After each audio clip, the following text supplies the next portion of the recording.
Значи.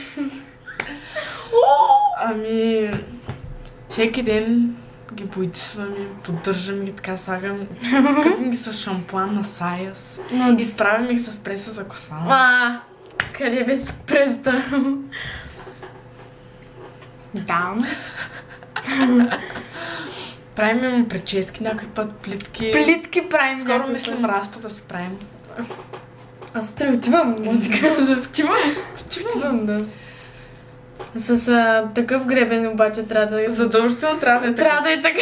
Ако не е такъв, просто няма как да стане. Няма как да стане толкова хубав като наш. Особено като на Емилия. И с това съм боядисва. Да. Боядисваш го черен. Боядисваш го черен? Да. Черен! И тук малко те се размазва. Да.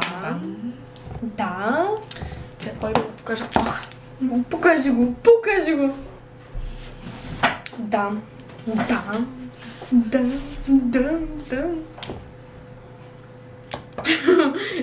Той чакай се маха мустака. Продавам такива мустаци за 50 стотинки.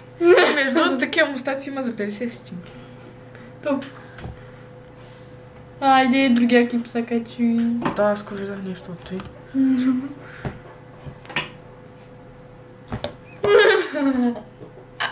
Скоро мисля така да си ги завивам отстрани. Ще правим те. Обмислям да го направя рус. Ай, с тя толкова ще стана много дълга. Снига.